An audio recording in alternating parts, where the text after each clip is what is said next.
Hi everybody, it's Laura. Thank you so much for joining me on my channel. Today I have a layout that I made using the Shimmerz Color Kitz Collection from September. I had already made two layouts using the kit, and I was just in the mood to make a layout using some hexagons. I make a lot of hexagon layouts. I absolutely love using this shape, and I love the way all of the layouts look quite different. So I use my hexagon Fiskars punches. There are 3 different sizes. I mainly use the largest size, but I also punched out a couple of medium and smaller size hexagons. And then I ink the edges of all of them using different colors of Distress Oxide. Matching the ink to the color of the hexagon, I used squeezed lemonade, spun sugar, mowed lawn, and festive berries. So now I'm going to create kind of a bold background. I tried this on another layout that I made with this collection and I really liked it. And so I thought I would do the same thing. I'm going to put the hexagons on the lower half of my layout. I'm going to have a few on the upper left-hand corner, but most of them are going in the area that I'm covering with color right now. And then I add a little bit more in the upper left-hand corner. And I'm sorry that the top of the layout is cut off a little bit, but you can see the majority of the background. The paint that I'm using on my background is a Shimmerz Coloringz called In Deep. I added a layer and then I used my heat tool and I dried the background and then I started to add a second layer. I noticed that I dripped some of the blue in the area that was supposed to be white between the two areas of color. What I'm going to do later on is add a little bit of gesso there because I wasn't able to remove the color by my regular means of adding water or using a wipe. I guess because it's such a dark color on a white background, it was a little bit harder to remove than, for example, if I had some yellow paint there. Now I'm continuing to add another layer of color, and I love the way this second layer makes the background color look very rich and a little bit darker. I'm going to have some white space on the background, but the areas that are blue, I wanted them to be not a solid blue, but I definitely wanted them to be dark without a lot of white areas mixed in. But before I add more blue to the background, I used some gesso and I added some layers of it to those spots on the background that were blue. I don't mind if there are some hints of blue on the background, but I just wanted to kind of mute those areas a little bit more. I like to use Liquitex gesso. There are a lot of different brands of gesso, and I'm sure they all work just fine. I've just kind of gotten used to the way that Liquitex works. So when I try using a different gesso, even little differences make me want to go back to the Liquitex. So that's what I use on my backgrounds. And I should have mentioned that the background to this layout is a piece of smooth white cardstock. I use 120-pound cardstock, and I've already gessoed it with the Liquitex gesso. And if you're interested in gessoing the background, I have a video on that just in case you're wondering how to go about that. It's very simple, but I just made a video on it because some viewers requested it, and I think it's always good to have a visual when you're starting something new. So there were a lot of white spaces toward the bottom, so I wanted to cover those with another layer of the paint. And then I wanted to add some splatters. I love adding splatters, especially when I have a large area of color like this. I like the way splatters add more variation to the color, and I like the way it gives kind of a scattered and kind of artsy look. I realized that I wanted to have my hexagons going up a little bit further on the page, so I added a little bit more color kind of on that peak of that area. Almost looks like a little mountain there. And then after I added some more color, I added some more splatters.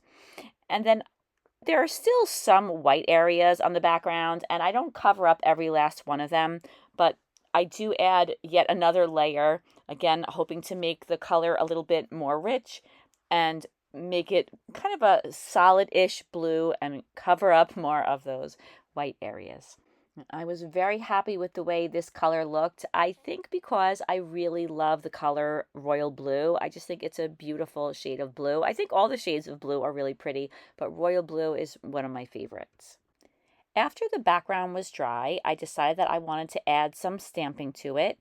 I used Staz On Ink in jet black. That's kind of my go-to black ink for stamping. I like the way products like Staz On and Archival Ink, they won't run if you add any sprays or other liquid medium on top of them. So even though I don't end up doing that, I like to know that it won't run if I should decide to add some more sprays, because I never know what I'm going to decide to do the next day on a layout. I'm using a small text stamp. I believe that this is a Prima stamp, and I stamp all over the background with that stamp. And then I also wanted to add some other textures. So next I use a grid stamp. And I got this grid stamp from Amazon. You could see to the left of my paper, it's a set of all different grid stamps of all different sizes. So I really love grids, and I like that there was a lot of variety. So I picked up that stamp set, and I have been using it quite a bit on my backgrounds. The next texture I added was dots. I think that's a Studio Calico stamp. I've had that for a very long time. And I don't really use that many different stamps in my backgrounds. I find that I just need some text stamps, some grid stamps, some dots, and those 3 different types of stamps are what I use on the majority of my background stamping. First, I added some bigger dots, and then I added some smaller dots that almost look like splatters, and that stamp is a Tim Holtz stamp.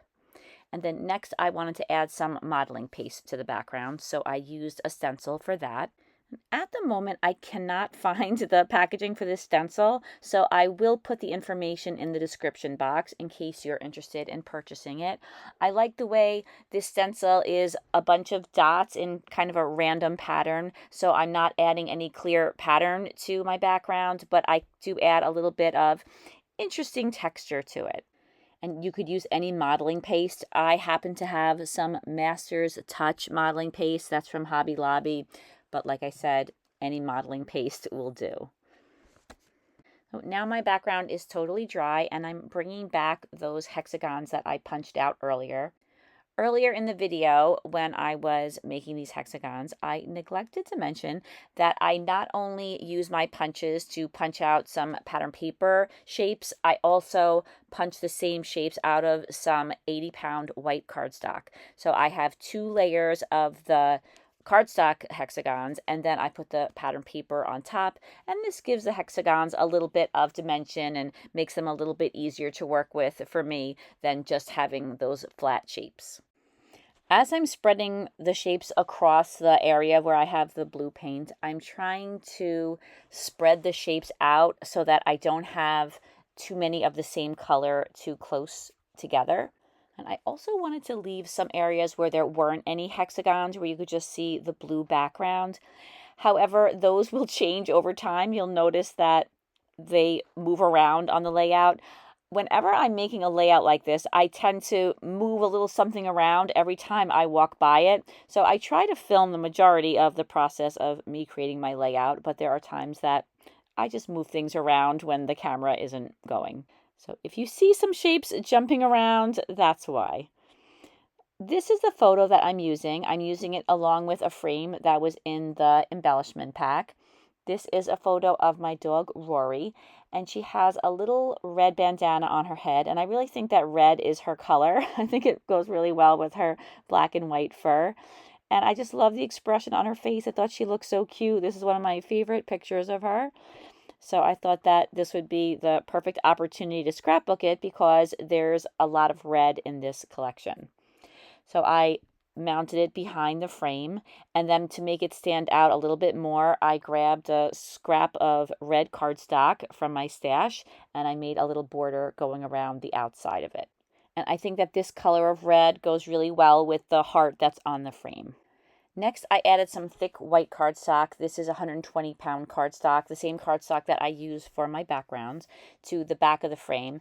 This will make the photo a little sturdier because I know that the photo is going to be kind of popped up on some of the hexagons, and in some areas it might not have a hexagon to rest on, so I want to make sure that it's nice and sturdy. This is something I do a lot because I do like to have dimension on my pages. However, if you're not going to add any dimension to your pages, you really don't have to reinforce things the way that I like to. As I had mentioned earlier, I mainly punched out the larger shapes, but then I also punched out some smaller hexagons. I have some medium and then some very small hexagons, and I added those as kind of accents. First, I put down all the larger ones, and then I filled in a couple of little areas with the smaller ones. I thought that it would be nice to have a little bit of variety in the size of the shapes. Now I have all of my shapes attached down to the background. Like I said, some of them do move around a little bit. So I used my scissors and I trimmed off the extra hexagons that were overlapping the edges. And there were quite a few of them, so I made my way around the layout and trimmed them all back. Now I'm going to add some flowers to the layout. I had fussy cut these out for another layout, and I had plenty of them left over, so I thought that they would look nice tucked into the hexagons on this layout. And I love the way they're a nice bright color so that they will be differentiated from the colors that are in the shapes. I think that if the flowers had been all different colors, it would have been just a visual overload. There are so many different patterns that are on the hexagons, and so I think that it worked out that these were all the same color, and like I said, that they were all a nice bright color and different from the colors on most of the hexagons. There's a little bit of red on some of the hexagons, but somehow the flowers contrast with all the hexagons, and I think you could see them clearly. I tuck a number of the flowers around the photo, around the outside edge of where I have all the shapes, and then I incorporate some along the edges as well. Since I had fussy cut these flowers out and planned to use them on a different layout, I had inked all of the edges of them prior to starting this layout. So if you see a lot of variation in the edges of the leaves, that's because I used some inks on them. And in case you would like to know, I used Ranger Archival Ink in mulberry for the flowers, and then for the areas that had leaves, I used Staz On in cactus green to ink those parts of the flowers. This is my third layout using this collection, and I still had lots of ephemera pieces to choose from. I picked this one that says Love Begins at Home. I inked the edges with whatever pink ink was on my dauber, and then I use a little bit of fun foam to pop it up off of the background. I think that's the only thing that I used foam on this whole layout. And I was thinking that Love Begins at Home could be my title, but then later on I decided that I wanted to add another title to the layout too. Now I'm using some adhesive and I'm attaching all of those flowers down to the layout. As I'm attaching things down to the layout, I changed some things around. I moved some of the hexagons around and I added some leaves in different places. This is pretty much the way the background stays. I wanted to add another embellishment to the left-hand side of my photo, and I had a little basket that I cut the flowers off of for another layout, but the basket is absolutely adorable. So I found some other flowers, I cut them out, those were a sticker, and I put those in the basket, and I think that that's a cute little embellishment to add, and it's a little bit smaller than the sentiment that it's near, so I like the way those two embellishments look together. And then I thought I would include yet another embellishment that's a candle, and I place that right on top of that circular Love Begins at Home embellishment. There were some other stickers that I wanted to include. I found a blue strip and I put that on some cardstock so that I could move it around the layout. I decided to put it on the top right-hand side of the photo. And then I cut out two more stickers. One says, "Come stay a while," and the other one is a little strip of pink with flowers on it. And I put both of those on some cardstock, not just because I wanted to be able to move them around, but also because I'm layering them on top of those hexagons that have little gaps in the middle. So I wanted to make sure that they were reinforced. I like that sentiment, "come and stay a while." We had just adopted Rory. Rory was just so adorable when we saw her online. I had already said I am not getting any more dogs. We already had 2 dogs. My daughter Julia kept sending me photos of different dogs. And when I saw her picture, I was like, all right, that's it. I'm filling out the paperwork. And she's just such a sweetheart. I'm so glad that we got her. She's just brought a lot of energy and excitement to our family. There was a blue picture, and I wanted to bring a blue embellishment into the cluster in the upper left-hand corner. Even though there's a lot of blue in the background, I just wanted to put another touch of blue. So once again, I stuck the sticker to some cardstock. I fussy cut it out, and that allowed me to move the sticker around until I was sure I liked where I put it. And then I wanted to add some jewels to the layout, just a couple to add a few accents and to add a different material or texture to the page. I use a lot of pearls, but on this layout, I use some sparkly jewels. I use some pink ones, and I put them on a couple of different embellishments on the page. There's a heart that's on the bottom left-hand side. It's yellow and the heart is red, and that's one of the dots that's included in the kit, and I love the dots, and I thought it would be nice to put that in the center of that hexagon that doesn't have a punched out shape on it, where you could just see the background. I added my title. It's Little Rory. I used some Pink Fresh Studio letters for that. I added a few more jewels, and this layout is complete, and here are some close-ups. When you place an order with Shimmerz, please use my name in the comments to receive a free gift. Thank you very, very much for watching this video. If you'd like to know more about the Shimmerz products, you could check out the links in the description box. There's a link to the Shimmerz shop and also to the Color Kitz collection. I hope you have a great day and I hope to see you again soon. Take care, everybody. Bye-bye.